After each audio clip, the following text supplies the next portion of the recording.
ইয়াৰ বাপতি সাহোন ভোগালী বিহু সকলোকে শুভকামনা জ্ঞাপন কৰিছোঁ। আপোনালোক সকলোৰে জ্ঞাত যে নিৰ্বাচন সমাগত, সেয়ে অসম প্ৰদেশ মহিলা মৰ্চাৰ উদ্যোগত আমি এটি বিশেষ কাৰ্যসূচী অনাগত অহা 16 তাৰিখৰ পৰা আমি আৰম্ভ কৰিবলৈ ওলাইছোঁ। তাৰ কাৰণে আজি আপোনালোকক নিমন্ত্ৰণ জনাই আনিছোঁ আৰু আমাৰ মাজত আমাৰ অসম প্ৰদেশ মহিলা মৰ্চাৰ সন্মানীয় সভানেত্ৰী নীলিমা দেৱী ডাঙৰীয়ানী উপস্থিত আছে। তেওঁ আপোনালোকক সম্বোধন কৰিব। প্ৰথম আটাইকে নমস্কাৰ আৰু ভোগালী বিহুৰ শুভেচ্ছা জ্ঞাপন কৰিছোঁ। আজি আমি বিশেষ কাৰণবশতঃ আমাৰ ভাৰতীয় জনতা পাৰ্টি অসম প্ৰদেশ মহিলা মৰ্চাই এখনি সংবাদমেল অনুষ্ঠিত কৰিছোঁ আৰু আগন্তুক নিৰ্বাচন আমাৰ 2026-ৰ বেছি দিন নাই, আপোনালোকে সকলোৱে জানে। কিন্তু তাৰ আগত আমি ভাৰতীয় জনতা পাৰ্টিয়ে গোটেইকেইখন জিলাৰ আমাৰ যিমান মণ্ডল আছে আৰু বুথ আছে, প্ৰত্যেকটো বুথলৈ আমি সম্পৰ্ক অভিযান নাৰী বন্ধন অনুষ্ঠান, নাৰী বন্ধন নামেৰে এতিয়া আমি কাৰ্যসূচী হাতত লৈছোঁ আৰু এই কাৰ্যসূচীটোৰ জৰিয়তে আমি আমাৰ 434টা বুথ আৰু লগতে আমাৰ বুথ আছে মণ্ডল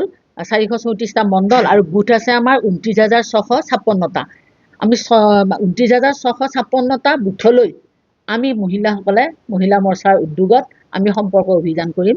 আৰু ইয়াত বিশেষকৈ আমাৰ লগত আমি আমাৰ মুখ্যমন্ত্ৰী মহোদয়, ৰাজ্যিক সভাপতি মাননীয় দিলীপ শইকীয়া ডাঙৰীয়া, আমাৰ সাংসদসকল, আমাৰ বিধায়কসকল, লগতে আমাৰ ভাৰতীয় জনতা পাৰ্টিৰ ৰাজ্যিক আৰু জিলাৰ যিসকল বিষয়ববীয়া আছে বা জ্যেষ্ঠ কাৰ্যকৰ্তা আছে, তেখেতসকলেও আমাৰ লগত সহযোগ কৰিব। আমি তেওঁলোকক বিভিন্ন বুথলৈ তেখেতসকলক আমি যাবৰ কাৰণে ইতিমধ্যে অনুৰোধ জনাইছোঁ আৰু আমি বুথ তেখেতসকলক আমি বাছি দিম আৰু সেই হিচাপে তেওঁলোকলৈ গৈ আমি বিশেষভাৱে আমি বুথত যিসকল আমাৰ বিশিষ্ট মহিলা আছে, এনেকুৱা কিছুমান মহিলা আছে আজি আমাৰ তেওঁলোক হয়তো সমাজত পৰিচিত নহয়, খেলৰ লগত জড়িত, সাংস্কৃতিক বিভাগৰ লগত জড়িত, লগতে আমাৰ সাহিত্যৰ লগত জড়িত, কৃষিৰ লগত জড়িত, তাৰোপৰি আমাৰ যিবিলাক অৱসৰপ্ৰাপ্ত অধ্যাপিকা, লগতে আমাৰ শিক্ষয়িত্ৰী বহুত সংখ্যক আছে। তেখেতসকলে কিন্তু সমাজত বহুখিনি তেওঁলোকৰ অৱদান আছে তেখেতসকলৰ, কিন্তু এতিয়াও তেওঁলোকৰ পৰিচয়বিলাক মানে বিশেষভাৱে আমি প্ৰচাৰ কৰিব পৰা নাই বা হোৱা নাই। কিন্তু আমি ভাবিছোঁ মহিলা মৰ্চাই তেনেকুৱা বিশিষ্ট মহিলাসকলৰ ওচৰলৈ গৈ বিশেষভাৱে তেওঁলোকক আমি গৃহলৈ যাম আৰু গৃহলৈ গৈ তেওঁলোকক আমি ভোগালী বিহুৰ শুভেচ্ছা জ্ঞাপন কৰাৰ লগতে দলীয় সম্ভাষণ জনাম আৰু আমাৰ ভাৰতীয় জনতা পাৰ্টিৰ ফালৰ পৰা আমি মহিলা মৰ্চাই তেখেতসকলক আমি সন্মান জনাম আৰু তেওঁলোকৰ মনৰ কথা আমি বুজিবলৈ চেষ্টা কৰিম। কাৰণ বৰ্তমান সমাজখনত আজি দেখিছোঁ নাৰীসকল যথেষ্ট আগুৱাই গৈছে আৰু তাৰ মাজতো কিছু সংখ্যক নাৰী এনেকুৱা এটা পৰ্যায়ত আছে হয়তো তেওঁলোকে সমাজখনৰ বহু কথাই তেওঁলোকে গম নাপায়। গতিকে সেই যিসকল বিশিষ্ট মহিলা বা নাৰী আছে, তেওঁলোকে সমাজৰ কাৰণে কি চিন্তা কৰে বা মহিলাসকলক আগুৱাই নিবৰ কাৰণে তেওঁলোকৰ চিন্তাধাৰা কেনেকুৱা। তাৰোপৰি বৰ্তমান আমাৰ চৰকাৰখনে মহিলাসকলক বা কন্যা সন্তানসকলক আগুৱাই নিয়াৰ কাৰণে যিবিলাক পদক্ষেপ লৈছে বা যিবিলাক আঁচনি লৈছে, সেই আঁচনিবিলাকৰ ওপৰত তেওঁলোকে কেনেকুৱা তেওঁলোকৰ মতামত আছে, সেইখিনিও আমি গ্ৰহণ কৰিম আৰু তাৰোপৰি আমাৰ দলটোক আগবঢ়াই নিয়াৰ কাৰণে বা আমাৰ চৰকাৰখনে আৰু যাতে তেওঁলোকৰ কাৰণে ৰাইজৰ কাৰণে সেৱা আগবাঢ়িব পৰা বিভিন্ন ধৰণৰ তেওঁলোকে পৰামৰ্শ দিব পাৰে, তেওঁলোকৰ পৰা আমি পৰামৰ্শ ল'ম আৰু এনেধৰণে মত বিনিময় কৰি তেওঁলোকৰ মাজত আমি সোমাই পৰিম। প্ৰথম পৰ্যায়ত আমি বিশিষ্ট মহিলাসকলৰ ওচৰলৈ যাম, তাৰপিছত আমাৰ আশা কৰ্মী, অংগনবাদী কৰ্মী, আমাৰ জীৱিকা সখী আছে, তাৰপৰা কৃষি আত্মসহায়ক গোটৰ মহিলাসকল আছে, আত্মসহায়ক গোটৰ মহিলাসকলে বিশেষভাৱে আমাৰ যিসকল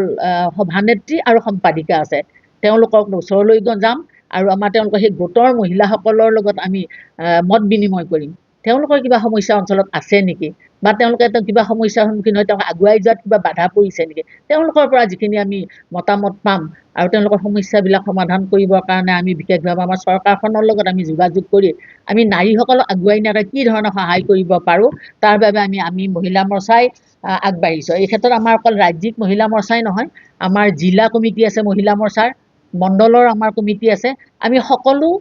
আমাৰ দলীয় সাংগঠনিক দিশৰ লগত জড়িত বা দলৰ লগত দায়িত্ব থকা সকলো মহিলাক আমি দায়িত্ব অৰ্পণ কৰিছোঁ আৰু আমি সেই ধৰণে মহিলাসকলক লৈ যাতে আমাৰ গ্ৰাম্য অঞ্চলৰ প্ৰত্যেকটো বুথৰ এটা পৰিয়ালো যাতে বাদ পৰি যাব নোৱাৰে তেনেধৰণে আমি চিন্তা কৰিছোঁ। কিমান আমি সফল হ'ব পাৰিম নাজানো, কিন্তু পাৰ্যমান আমি চেষ্টা কৰিম যাতে আমাৰ মহিলাসকলৰ লগত এটা সুসম্পৰ্ক গঢ়ি উঠে আৰু সহজভাৱে তেওঁলোকৰ মনৰ কথাখিনি আমাৰ আগত অৱগত কৰিব পাৰে। আছে 29,656টা আৰু আমাৰ মণ্ডল আছে 434টা, 434 মণ্ডল 29,656 আমাৰ বুথ আছে। সেইটো চাওক, আপোনালোকে জানে ইতিমধ্যে 33% ৰিজাৰ্ভেশ্যনৰ কথা চলি আছে। এইটো 29ত ইমপ্লিমেণ্ট হ'ব বুলি আমাৰ এটা বিশ্বাস, এইটো হ'বই। আৰু তাৰ আগত ইয়াৰ আগত আমাৰ ধৰক বিধায়ক হিচাপে এতিয়া মন্ত্ৰী দুগৰাকীকৈ আছে আমাৰ মহিলা, বিধায়ক খুব কমেই সংখ্যক, কিন্তু আশা ৰাখিছোঁ এইবাৰ আমাৰ কিছু সংখ্যক আমি ইতিমধ্যে অনুৰোধো কৰিছোঁ যাতে এইবাৰ আমাৰ মহিলাৰ সংখ্যা কেইটামান চিট বৃদ্ধি হয়, আৰু য'ত যোগ্য মহিলা আছে তাত যোগ্যতা অনুসৰি যাতে আমাক প্ৰাৰ্থিত্ব প্ৰদান কৰিলে নিশ্চয় আমাৰ জয়ী হৈ অহাত কোনো অসুবিধা নহ'ব বুলি মোৰ এটা বিশ্বাস আছে।